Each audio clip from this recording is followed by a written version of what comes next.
acomete mulheres do mundo todo, e a gente está falando especialmente para as mulheres nesse mês de março, a gente vai falar sobre os desafios da mulher atual. E ninguém melhor para falar sobre isso que a querida amiga e psicóloga Karine Guisardi. Tudo bem, Karine? Obrigada, tudo bem, Soraya? Você passeia por esses temas todos com uma tranquilidade, uma simplicidade, uma clareza. É tão gostoso compartilhar isso, né? Eu quero te agradecer por ter vindo aqui, achado um espaço na tua agenda. Com certeza. Para dividir com a Não recusaria um pedido seu, pode ter certeza que não. Karine, eu queria começar falando exatamente sobre essa questão da comemoração do Dia da Mulher. Então, a gente fala comemorar pra quê?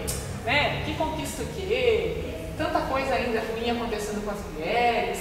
Enfim, eu queria saber se a gente deve comemorar ainda, seja pelas inúmeras conquistas profissionais e afetivas que as mulheres vivenciaram nas últimas décadas, ou se realmente é mais uma data e que a gente deve entender isso como, sei lá, uma jogada de marketing, de comércio. O que você pensa sobre isso?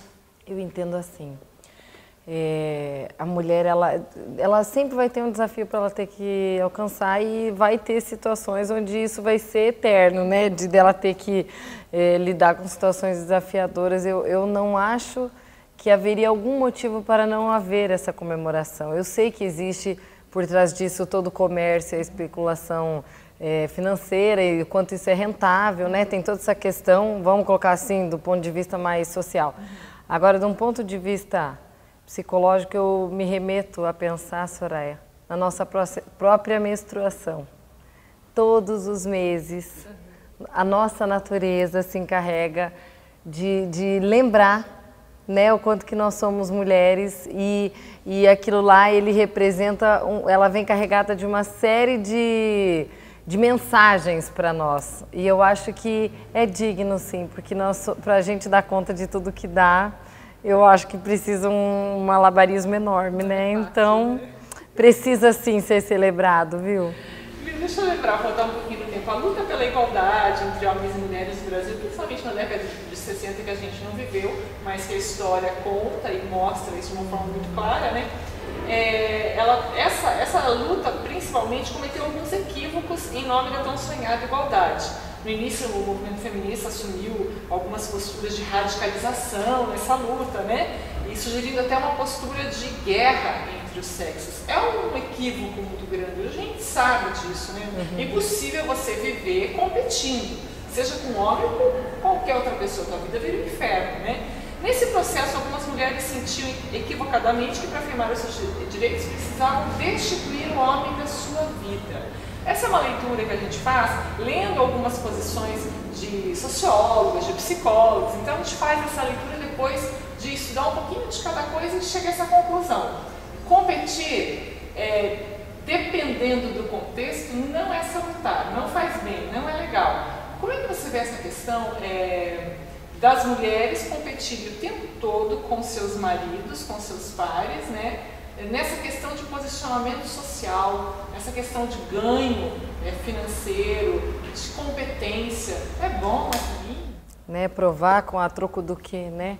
Eu penso o seguinte, o movimento feminista, ele começou para tirar a mulher de um estado de humilhação, porque na época onde ela foi instituída, era exatamente no momento onde a mulher não podia votar, porque a mulher tinha uma série de restrições e ela não era nem digna, né, de poder dar opiniões em ambientes públicos, né? E ela, por conta disso, a revolta com essa questão acabou gerando o movimento feminista.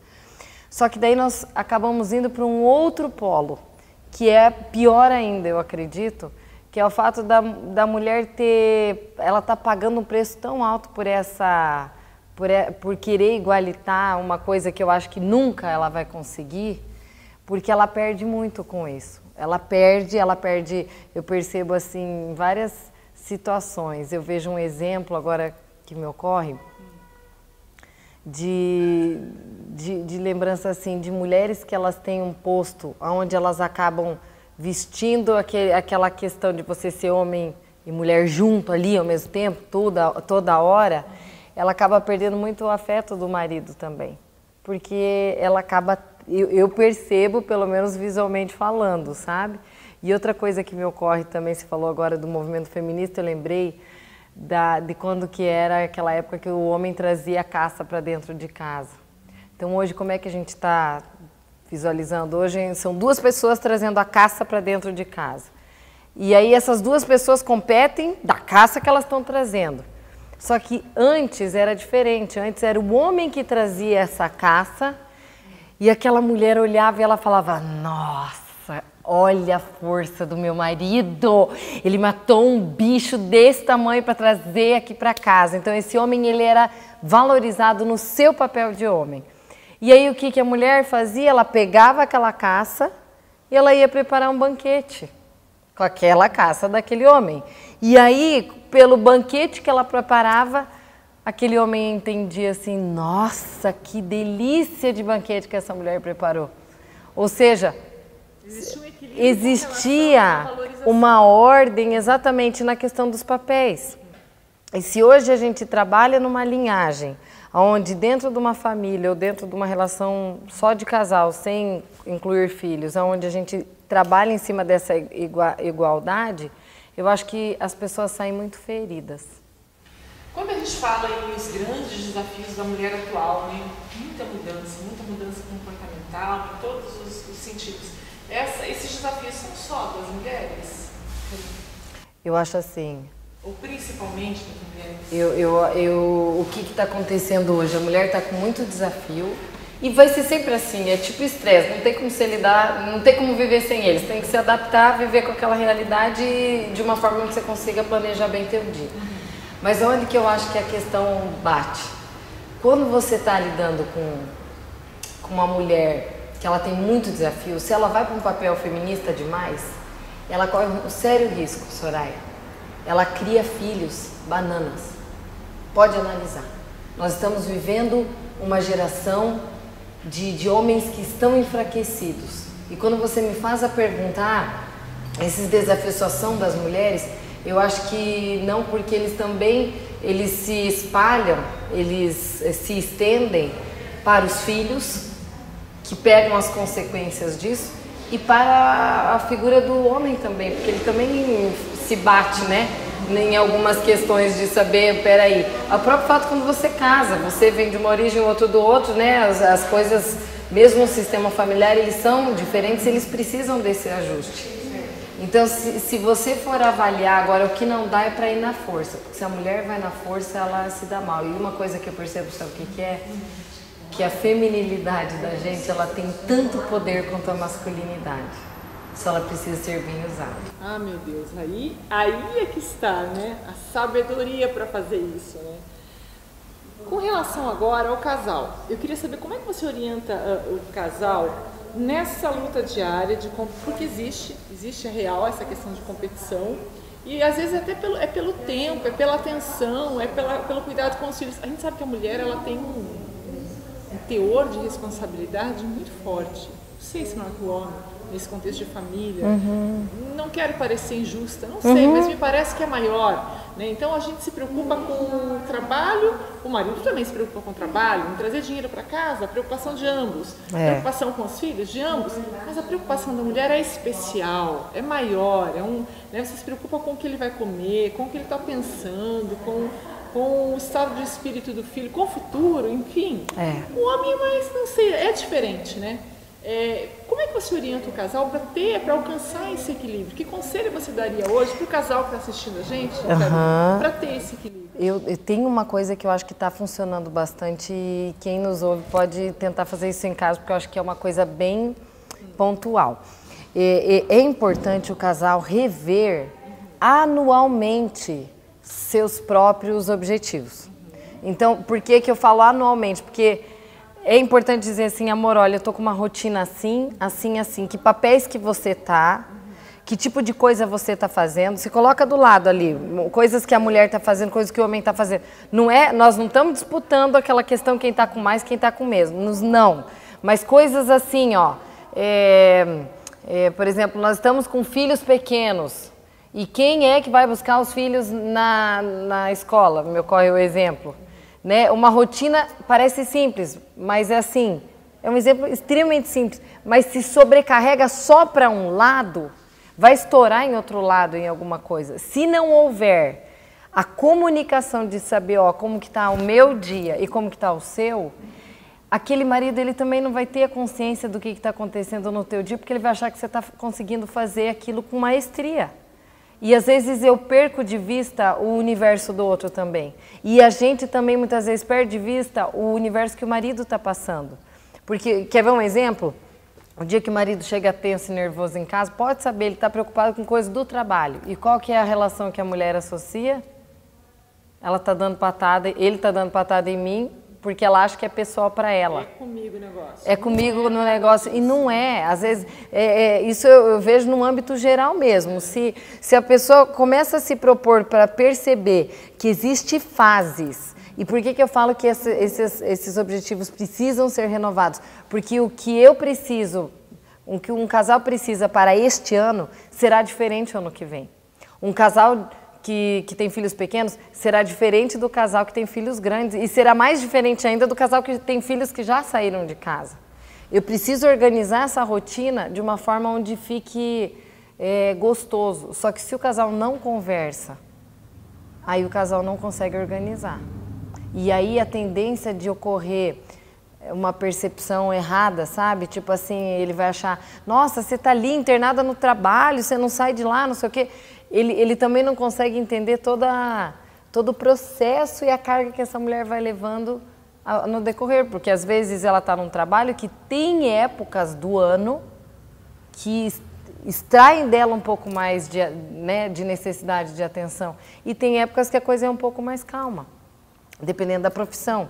Agora, claro, tem profissões que aquilo tem o mesmo rotina, né? Todo dia, aquela mesma coisa, enfim. Só que se não houver...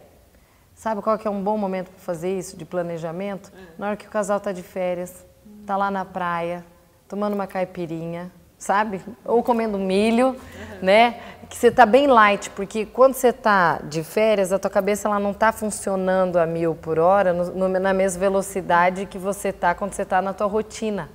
Então, é sinal que você tem tempo para fazer mudanças de ordem de algumas coisas.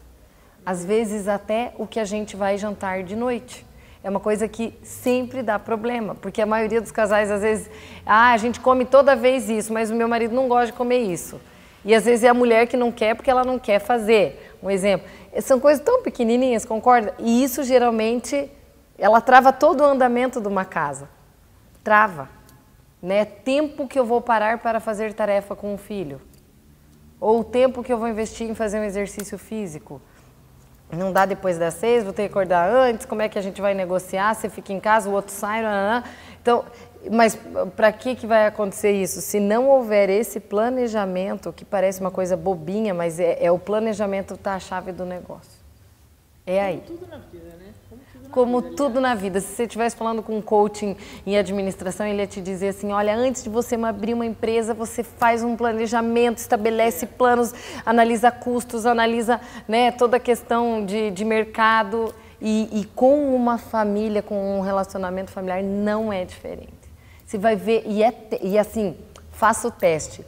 A diferença que dá de conflitos em 2 meses de um casal que se planeja e a diferença que dá em 2 meses de um casal que não parou para fazer esse planejamento. É rica essa informação. Faça o teste em casa. Karine, se a gente for falar agora, para finalizar, se a gente for falar em conquistas da mulher, o que você elenca como a maior conquista? Uma mulher que consegue se projetar profissionalmente, que consegue chegar a um pico salarial equivalente aos homens e que isso por si só já lhe confere status de igualdade. Uma mulher que consegue se projetar socialmente, uma mulher que tem um sucesso incrível com a família. O que você acha que é a maior conquista para a mulher pobre? Vamos pensar. Eu acho que se eu for fazer uma análise social, eu diria que seria nessa questão profissional, que foi onde ela ascendeu mais. Mas se eu fosse te dizer num ponto de vista emocional, eu te daria uma outra resposta. Eu diria que a maior conquista dela é ela conseguir entender que ela tem a habilidade para executar esse gerenciamento, sabe? Eu diria que a maior conquista é ela não perder a alegria dela. É curioso isso, é que enquanto eu estou falando, tá me vindo várias personagens, várias mulheres na minha mente, assim, que eu já acompanhei, e daí eu fico olhando, olha que bonito, elas trabalham, elas cuidam de casa, elas choram, elas fazem a unha 11h30 da noite às vezes, ou às vezes elas estão sem a unha para fazer, elas colocam um sapato para não ficar mostrando a unha no outro dia, mas elas não perdem aquela questão da alegria, assim, sabe? De aquela suavidade. Eu acho que isso, a hora que a mulher perde isso, eu acho que o marido se desconecta um pouco. Porque eu ouvindo histórias de casais, eu acho que quando você tem uma relação onde a mulher ela fica muito masculinizada, ela perde um pouco a graça, ela perde o brilho. Eu diria que a maior conquista dela seria nesse âmbito profissional, sem que ela estenda isso de uma forma que se encaminhe para o desequilíbrio, sabe? Certo. Gente, então é isso. Ó. Mais uma vez a gente conta aí com a consultoria da Karine Rizardi, que é sempre muito gostosa, né? Sempre um bate-papo muito salutar. É incrível como a gente aprende e leva para casa isso também. Eu tenho certeza que você que está aí nos ouvindo, nos vendo, também tem essa impressão. Obrigada mais uma vez. Eu que agradeço. Parabéns por você ser essa Parabéns pra gente, né? Mãe, nota 10, esposa super dedicada e que se dedica também para as outras mulheres.